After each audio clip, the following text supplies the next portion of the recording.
उन्होंने कहा कि पत्ते, फूल, फल, तोए चढ़ावे भक्ति से मुझे, लेता हूँ शुचिवान का मैं भक्ति का उपहार सो।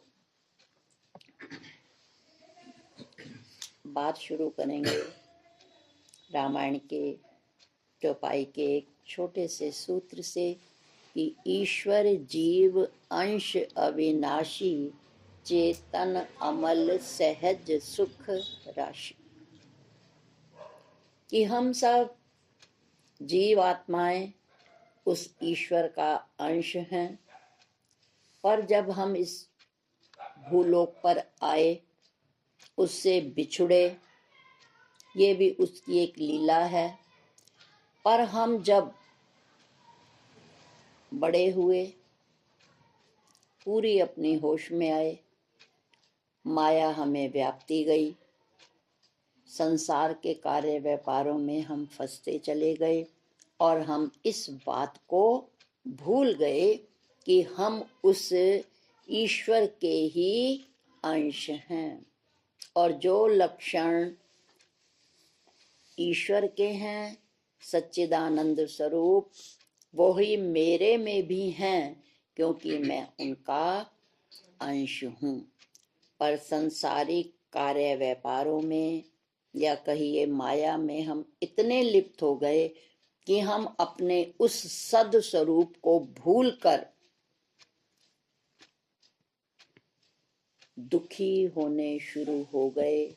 उस बच्चे की तरह जो मेले में खो गया अपनी भूल के कारण, अपने प्रमाद के कारण, मस्ती के कारण।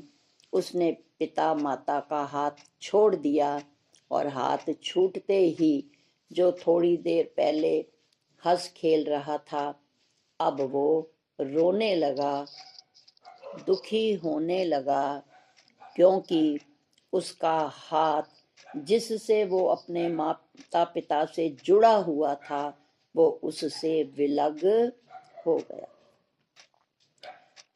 अब जिस प्रकार माता पिता सारा प्रयत्न करते हैं अपने उस खोए बच्चे को ढूंढने का, वही प्रयत्न भगवान कर रहे हैं कि ये मुझसे अलग हो गया है और उस शेर के बच्चे की तरह जो प्रमाद के कारण या अपनी मस्ती के कारण आगे चलते हुए अपने माता पिता, शेर और शेरनी आदि के झुंड को भूलकर वो पीछे आते हुए सियारों के या गीदड़ के झुंड में सम्मिलित हो गया और वो अपने आप को भूल गया। तो भगवान कहते हैं कि ये मुझसे अलग होकर मुझे भी भूल गया और अपने आत्म रूप को और अपने लक्षणों को भी भूलकर दुखी हो रहा है। इसलिए भगवान हमें जोड़ रहे हैं, किससे? आधार रूप से। तो पिछले श्लोकों में उन्होंने हमें समझाया कि जब तक आकार में, नानत्व में फंसे रहोगे, कभी सुख नहीं पाओगे, क्योंकि नानत्व में सुख नहीं है, एकत्व में ही सुख है।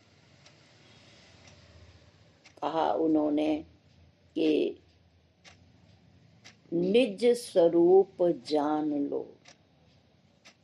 मायानंद जी ने भी कोशिश की और हमें बताया, मायानंद ने अपना निज रूप लखा दिया। तो भगवान भी हम पर तरस पयोई ते रहमत की थी। भगवान को भी तरस आ गया कि ये खो गया है मेले में, संसार की भीड़ में, माया के चक्कर में। तो वो बार बार हमें इस अध्याय में अपना आधार रूप दिखा रहे हैं और वो कह रहे हैं कि तू भी एक आकार होता हुआ भी तेरे पीछे मैं आधार रूप में बैठा हूँ। और इसके लिए उन्होंने पिछले कई श्लोकों में हमें अनेक वृक्षों का उदाहरण दे करके कि जो बीज है वो अमरूद का मूल है, पर वो जो शाखाएं निकली, पत्तियां, फल, फूल, वो उसका नाना रूप हैं, परंतु वो हैं अमरूद रूप ही। जैसे अमरूद का ये पेड़ है, ये तना, ये अमरूद का है, ये पत्तियां किसकी हैं भाई? अमरूद की, और ये फल भी अमरूद का है। और जो शुरू में बोया था वो भी उसी का बीज था, और अंत में वही बीज फल पकने के बाद सामने आ जाता है। तो भगवान ने इन उदाहरणों से, मिट्टी और सोने के उदाहरणों से भी हमें बताया, जैसे बाली, अंगूठी, चैन, ये नाना आकार हैं, परंतु ये सोने से भिन्न नहीं हैं। कसोरा, प्याला, घड़ा, ये सब अनेक रूप हैं, पर ये सब मिट्टी रूप ही हैं। एक बहुत छोटा सा रूपक किसी बहन ने यहीं पर सुनाया था कि दो मिट्टी के ढेले आसपास पड़े हैं, और एक ढेला बड़ा प्रसन्न है और एक बड़ा दुखी है। तो एक रूपक है हमें समझाने के लिए कि वो कहता है एक ढेला कि क्या है हमारी जिंदगी, इधर से इधर जिसकी मर्जी पैर से हमें इधर लुढ़का जाता है, उधर लुढ़का जाता है। कभी कुम्हार आता है, खोदता है, पैरों से रोंदता है, फिर उन्हें चाक पर चढ़ाता है, आग पर चढ़ाता है, बस हमारी यही जिंदगी है। दूसरा जो है ढेला बड़ा, वो हंसता है, वो कहता है तुझे ये दुख नहीं होता? कभी कोई तुझ पैरों से मारकर लुढ़का जाता है तो कहता है भैया मैं ये सोचता हूँ मैं खुद तो पृथ्वी की सैर नहीं कर पाता, कोई आता है मुझे ठोकर करके थोड़ी दूर इधर खिसका जाता है, मैं एक नए स्थान पर चला जाता हूँ। दूसरा आता है, वो फिर पैर मारता है, मैं लुढ़कता हुआ दूसरे स्थान पर आ जाता हूँ। तो मैं सोचता हूँ मैं जगह जगह घूम रहा हूँ, ये मुझे घुमा रहा है और मैं उसका आनंद लेता हूँ। और जो तुमने इतना वर्णन किया कि फिर मुझको पैरों से गूंदता है, फिर चाक पर चढ़ा आकार बनाता है, फिर चाक पर चढ़ाने के बाद फिर वो अग्नि में तपन देता है मुझे, तुम ये सब क्रियाएं देखते हो, पर मैं देखता हूँ कि भले ही इतना सब कुछ हो रहा है, वो आकार में हो रहा है, पर जब मैं ढेला था तब भी मैं मिट्टी रूप था, फिर मुझे लिया गया, पानी डाला गया, गूंथा गया, तब भी मेरा वही स्वरूप था।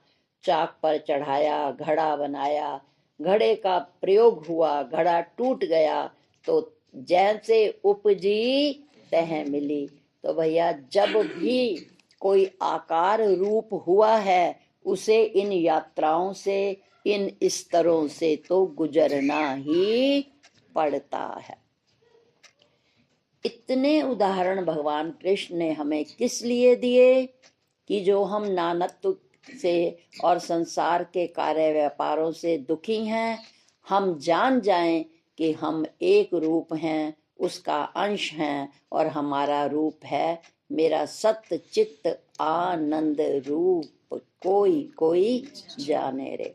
जो जान जाता है वो सुखी है, जो नहीं जानता वो दुखी है। भगवान ने हमें पिछले श्लोकों में ये सब वर्णन किया, किस लिए? कि हम अपने मूल रूप को भूलें नहीं और मुझसे जुड़े रहें। अब भगवान को पता है, क्या पता है?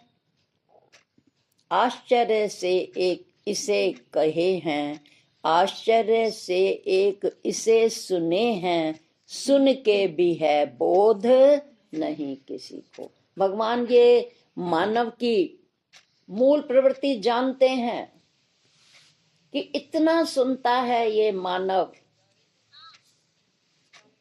इतना श्रवण करता है, पर इतना सुनने के बाद भी बोध नहीं किसी को बोध नहीं होता। क्यों नहीं होता? वो कहते हैं क्यों? ज्ञान के साथ वैराग्य नहीं है। इसलिए हम रोज प्रार्थना में पढ़ते हैं, ज्ञान वैराग्य सिद्धि अर्थम गुरु पादोदकम पिबेत। वो कहते हैं यदि ज्ञान लेना है और मन में वैराग्य वृत्ति उठानी है तो इसके लिए हमें गुरु की शरण में जाना ही पड़ेगा। तो वो कह रहे हैं कि ज्ञान तो है पर हमें वैराग्य नहीं हो रहा। जब तक ज्ञान के साथ वैराग्य नहीं होगा कभी भी ज्ञान स्थिर रह ही नहीं सकता, क्योंकि ज्ञान का जोड़ा वैराग्य के साथ है।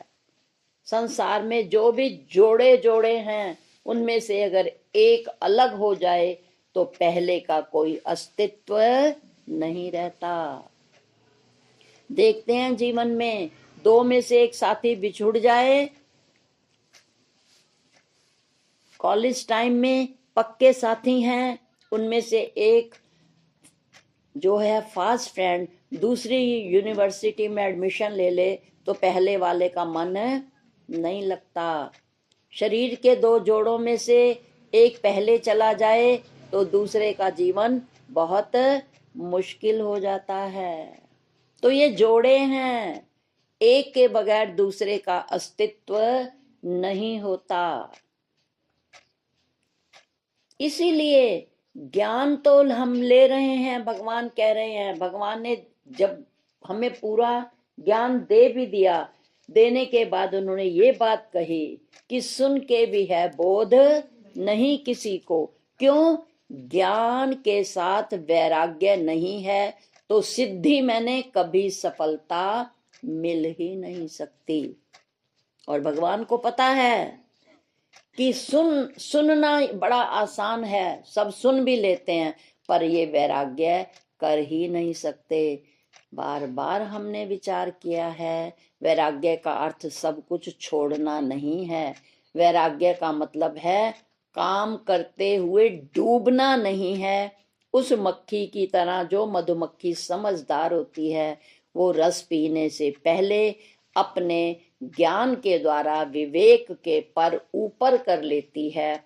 दोनों को जब ऊपर करती है वो आनंद ले लेती है शहद का और उड़ भी जाती है। एक ना समझ मक्खी बिना सोचे समझे सीधी रस में मुंह लगाती है और उसके पैरों में छोटे छोटे पैर होते हैं, साथ साथ जब वो अपना मुंह जोर से उसमें शहद में डालती है कि अनायास उसकी जो शहद की चिपक है उसके पैरों के साथ लग जाती है और वो मक्खी वहीं चिपक करके तड़फ कर मर जाती है, क्योंकि उसने अपने ज्ञान का और समझदारी का और जल्दबाजी इतनी उसने की रस पीने की कि वो इस बात को भूल गई। ना तो वो उस रस का आनंद ले सकी और ना ही वो फिर दोबारा उड़ सकी। यही कारण है कि इतना सुन लेता है मानव, इतने सत्संग अटेंड कर लेता है, पर उसके बाद भी उसके जीवन में कोई खास परिवर्तन नहीं आता। जो बदलाव आना चाहिए था, जो जुड़ाव ईश्वर के साथ होना चाहिए था, वो नहीं होता और संसार के कार्यों में पच जाता है, पच पच के मर जाता है। तभी किसी ने कहा ना इसलिए कि शुष्क नदी में उतरा क्यों? उतरा तो फिर डूबा क्यों? कागज के थे पंख जो तेरे, तू वर्षा में भीगा क्यों? संत कहते हैं ये संसार क्या है? ये सूखी नदी है, ये मरुस्थल का जल है। इस मरुस्थल के जल से कभी किसी की प्यास ना बुझी है, ना बुझेगी।